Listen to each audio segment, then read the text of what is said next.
En esta ocasión tenemos al doctor Julio César Palacios Escobar. Cuenta con la licenciatura en Derecho por parte de la Universidad del Valle de México.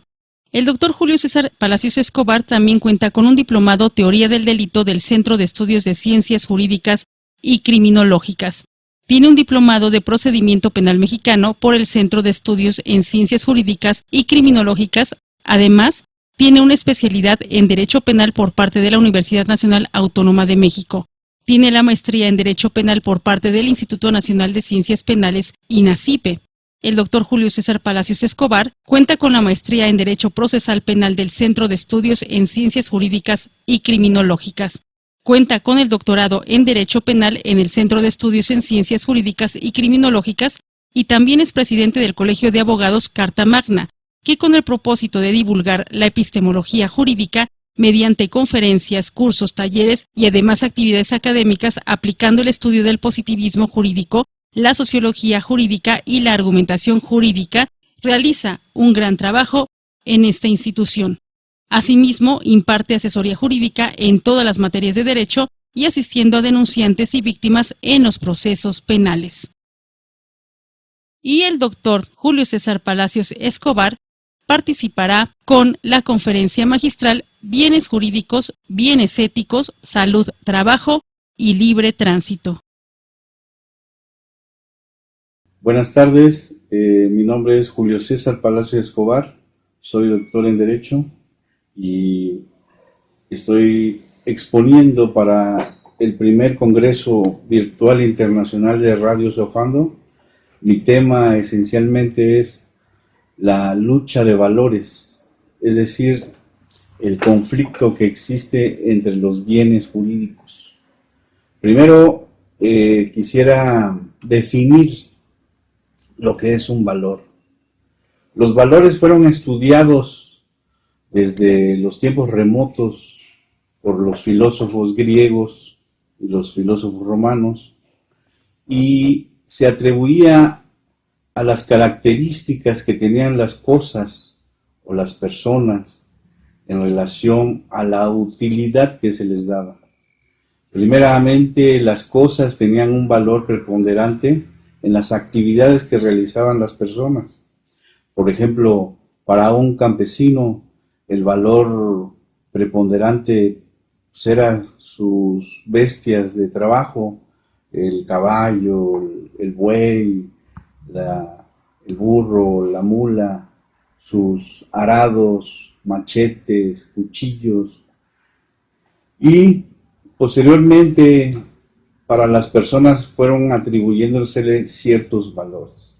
Los valores que preponderaban en la antigüedad, el principal que se desarrolló en un estudio significativo Aristóteles, es la familia, es la unión de todas las personas y de acuerdo a esa relación de la familia van surgiendo otros valores importantísimos.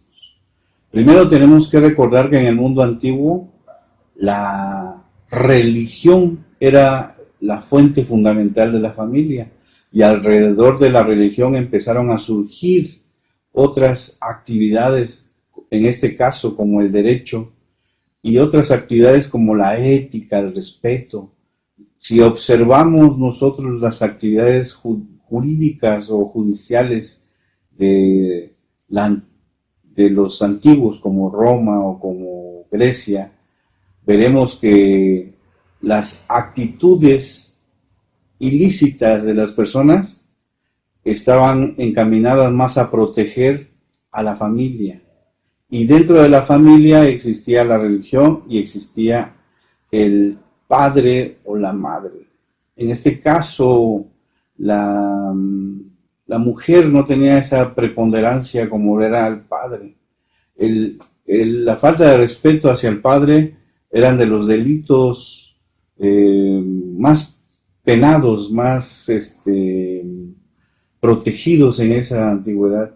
A través del desarrollo de toda la Edad Media, que duró 1000 años, van surgiendo otros valores. El valor más fundamental es el respeto a Dios, a la iglesia, al señor feudal, al rey, a la propiedad. Con la evolución de la Revolución Francesa surgen otras posturas ideológicas y filosóficas y van retomándose esos aspectos de la persona. Surgen los valores, primero de la persona en cuanto a la identidad, al nombre, y también dentro de ellos la propiedad, y uno de los elementos importantísimos era la libertad. Entonces, retomando esa característica de estudio que los antiguos griegos y los romanos empezaron a desarrollar en cuanto a las cosas y para darle un aspecto valorativo, ¿sí? Todos y cada uno de los elementos o los instrumentos de las personas tenían una valoración, una estimación. Eso es el valor.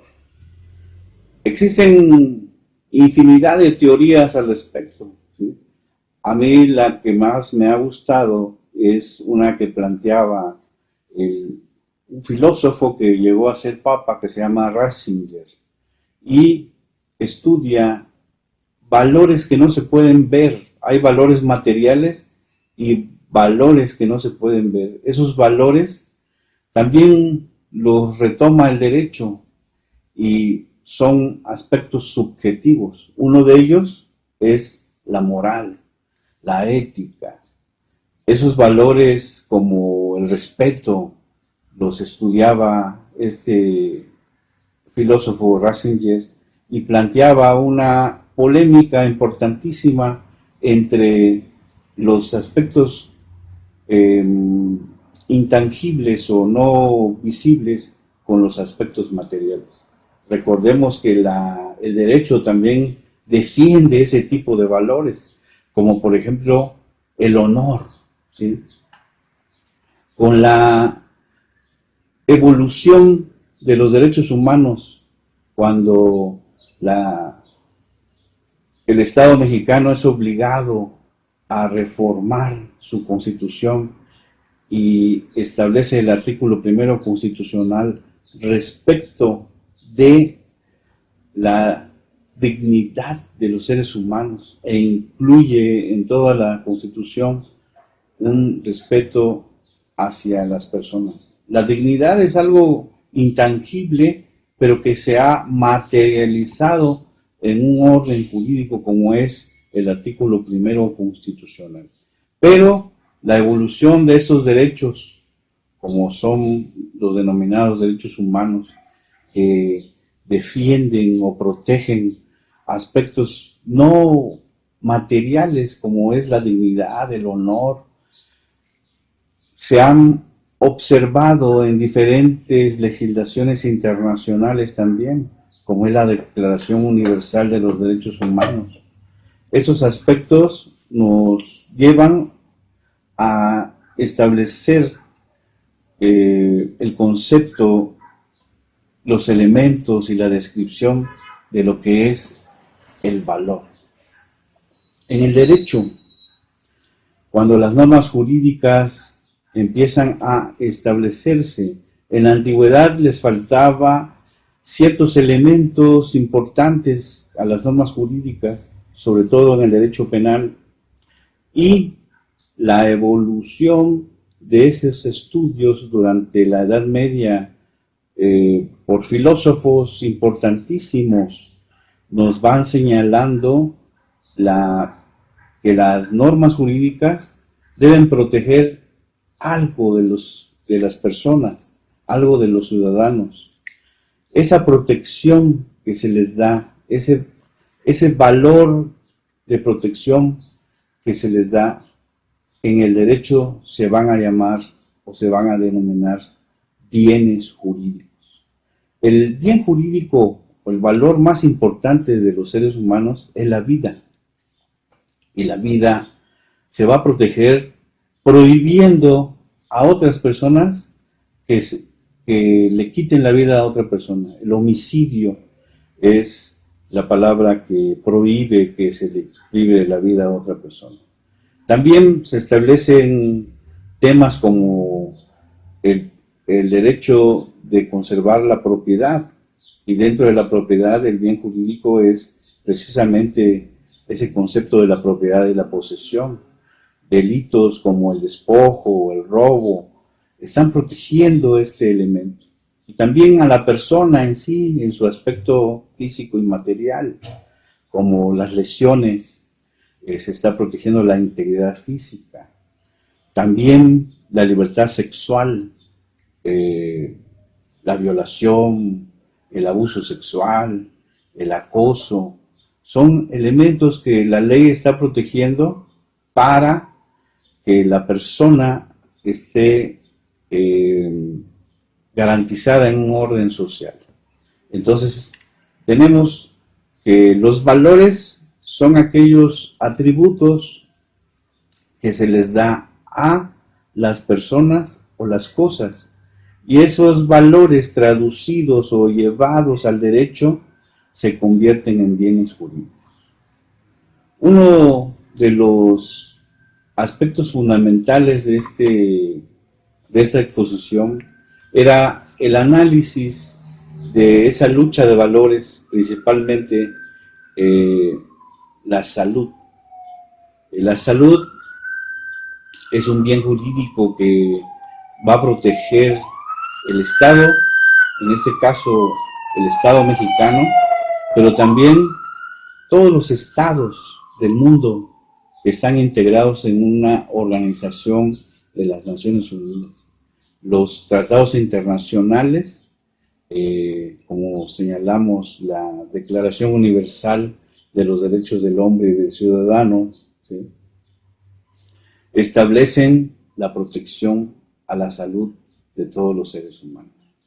Y la salud es un valor, y traducido en una organización social como es el Estado o en una organización internacional de Estados, es un bien jurídico que se debe proteger y conservar.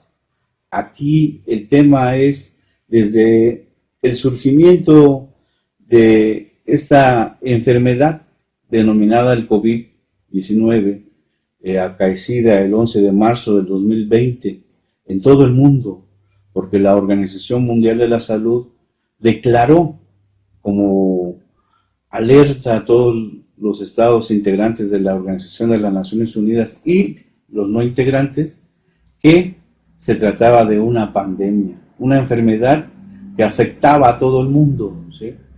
Ordena o impone a todos los estados tomen medidas de emergencia para la protección de la salud de las personas. Frente a este principio fundamental que de manera internacional está protegida por tratados internacionales, tenemos un conflicto de valores o de bienes jurídicos frente a otros bienes jurídicos como son el trabajo, la libertad de trabajo, la libertad de tránsito. Podríamos señalar muchísimos más valores o bienes jurídicos protegidos, ¿sí? Entonces, en nuestro país, en México, la Constitución en el artículo 4 constitucional señala que la salud es un bien jurídico que se debe proteger de todas las personas, ¿sí? Y la Ley General de Salud, que es la reglamentaria del artículo 4 constitucional, da las bases, definiciones y procedimientos. Primero, la definición de qué es la salud: es el bienestar físico y mental de todas las personas que radican en una sociedad. Y para alcanzar esos objetivos, el Estado debe proveer todos los elementos necesarios para que las personas demuestren un estándar de bienestar físico y mental. Porque cualquier elemento que vaya a alterar este aspecto físico puede de manera desastrosa destruir una sociedad o un estado.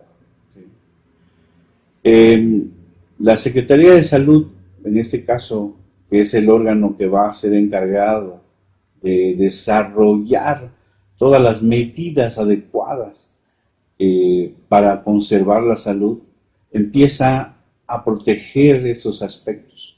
Después del comunicado que hace la Organización Mundial de la Salud, el Estado mexicano, a través de su Ejecutivo Federal, emite un decreto el 27 de marzo del 2020 para, primero, declarar la existencia de una amenaza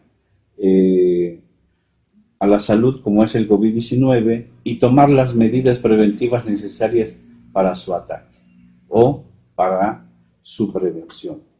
El Consejo de Seguridad General y la Secretaría de Salud inician procedimientos importantísimos para controlar y que los ciudadanos, las personas integrantes de la sociedad y del Estado no se vieran afectadas en ese aspecto.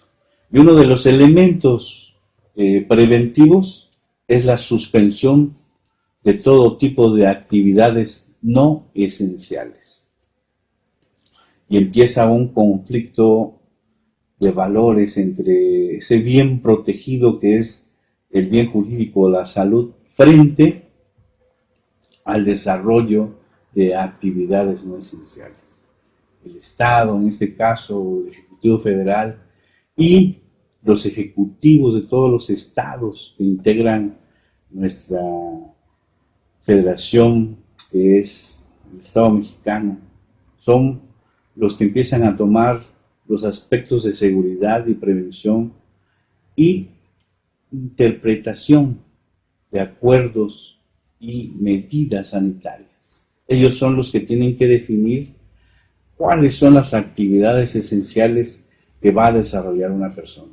Pero empieza un tremendo caos en toda la sociedad porque muchas personas, muchos trabajadores se ven afectados en el desarrollo de sus actividades. Se suspenden actividades, se prohíbe a las personas la libertad de tránsito. ¿Sí? Y entonces tenemos otro problema también, otro conflicto de valores o conflicto de bienes jurídicos. La libertad de tránsito no puede ser restringida, pero la Constitución le da elementos importantes a los gobernantes, a los organismos encargados, en este caso el Consejo de Seguridad de la Salud, para establecer esas medidas de restricción, que no sean violatorias de garantías individuales, que no sean violatorias de esos aspectos de derechos humanos.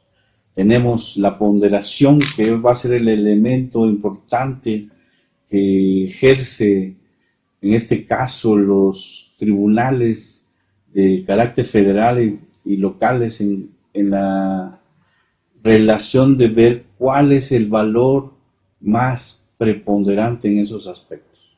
Si nosotros analizamos las penalidades de los delitos, vamos a encontrar una diferencia enorme entre unos hechos ilícitos y otros. Esos aspectos, el poder legislativo va a ser el creador de esa estructura o equilibrio o tabla de valores, qué aspectos o qué actividades o qué cosas van a tener un valor mayor y otro menor. ¿Sí? Por ejemplo, la vida es el elemento más esencial de las personas y es el que va a ser más protegido. Pero a veces vemos legislaciones donde protegen otras actividades y le dan una preponderancia más que a la vida. Entonces, ahí empezamos un estudio de la lucha de valores, un análisis con un principio que es el de ponderación, ver cuáles valores o cuáles bienes jurídicos tienen mayor relevancia dentro de una sociedad. En este caso, la Constitución y la Ley General de Salud va a establecer que los primeros funcionarios que van a ponderar estos aspectos van a ser el Ejecutivo Federal y los ejecutivos locales. Y le va a dar el poder o la facultad a un consejo que se denomina de salubridad general y también al secretario de salud como parte integrante de este consejo. Y tenemos que la salud está en conflicto con otros valores. El primero son la libertad de trabajo. Muchas actividades fueron, podríamos decir, detenidas en su realización, ¿sí? Muchos obreros no podían acudir a las fábricas, a las empresas a desarrollar sus actividades. Otros, los comerciantes, los restaurantes, en fin, toda la actividad económica de una sociedad se vio afectada, pero también todos los elementos de la sociedad en su aspecto de la actividad económica se vio afectado y vino un declive en ese aspecto. Y si nosotros observamos este fenómeno social, no fue única y exclusivamente dentro del territorio mexicano, fue a nivel internacional. Muchas relaciones de comercio, muchas relaciones de actividades industriales fueron afectadas, ¿sí? Por ejemplo, empresas que se dedicaban a la exportación e importación de medicinas no tuvieron su actividad máxima en ese aspecto. Hubo un descenso tremendo, afectaciones en toda la actividad económica, ¿sí? Los alimentos también hubo una restricción tremenda y un encarecimiento de los mismos por esta situación. Entonces, tenemos un fenómeno de carácter internacional. En las noticias observamos cómo China, que fue el generador de esta enfermedad, tuvo problemas económicos bastante severos.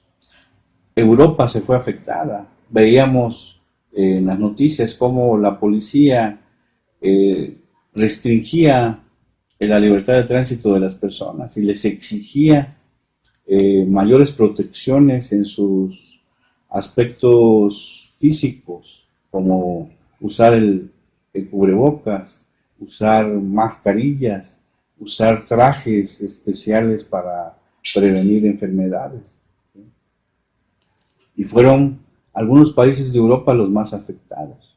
Nuestro país emite acuerdos desde 27, 30 de marzo para el efecto de suspensión de actividades, suspensión de clases de los niños, y señala también en un acuerdo quiénes son las personas vulnerables en este aspecto. Y resulta que los adultos mayores de 50 años es un aspecto de los que serían vulnerables y también los niños. Por eso la suspensión de las clases, ¿sí? Vemos entonces que existe un conflicto de valores entre la salud, la libertad de trabajo, la libertad de tránsito. Y surgen también otros aspectos importantísimos como son la prohibición de reuniones sociales, de reuniones familiares. Desde marzo del 2020, muchas actividades que realizábamos de convivencia se suspendieron tremendamente y hoy en día que empezamos otra vez a resurgir nuestra vida normal, también vemos que existe una restricción tremenda en ese aspecto. Otro de los elementos importantísimos es el surgimiento de la vacuna contra esta enfermedad.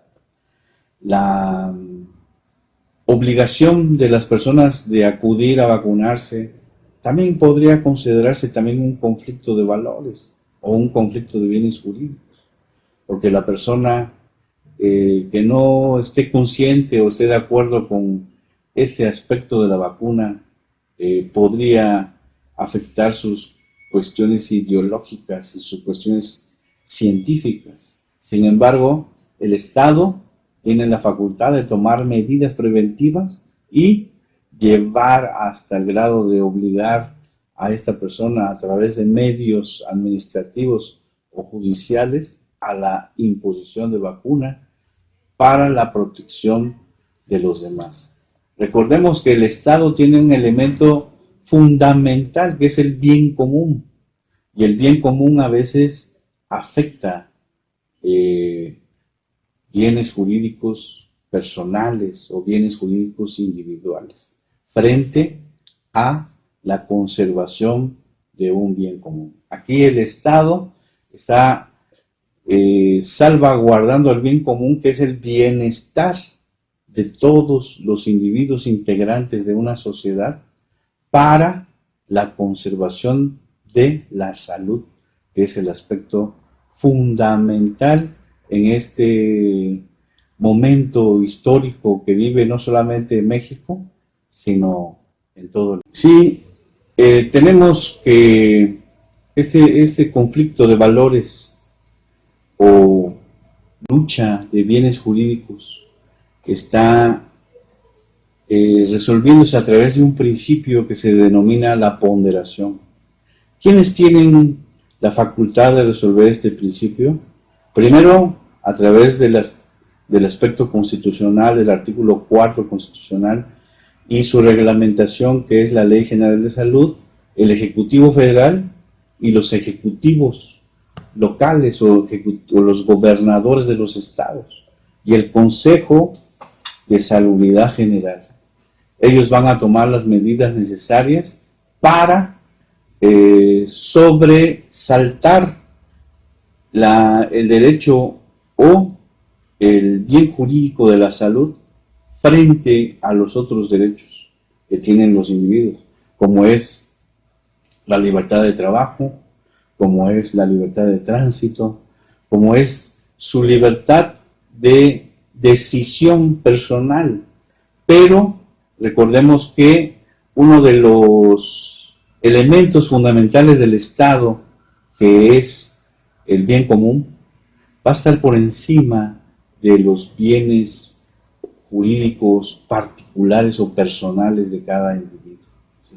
El Estado, a través de estas medidas preventivas o a través de estas medidas que llevan a la ponderación o su ponderación de llevar y sobresaltar el bien jurídico de la salud, debe imponerse a través de ciertas relaciones de los aspectos de los bienes jurídicos personales o individuales.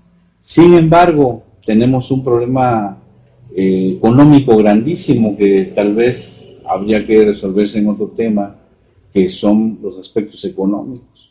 Las personas, los trabajadores, los comerciantes o cualquier individuo que tenga una actividad en la sociedad y el Estado, ¿sí?, tiene que tener ingresos, tiene que tener ganancias. Y la afectación de esta enfermedad ha provocado una terrible crisis. Espero que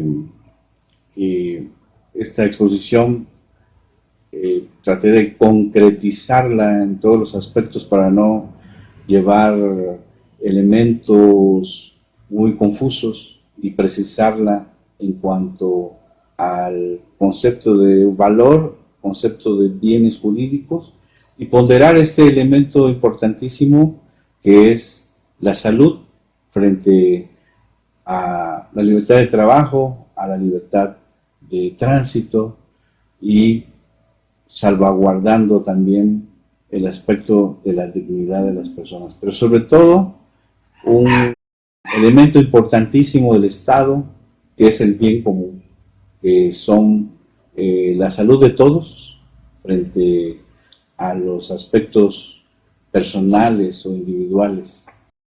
Muchas gracias por su atención.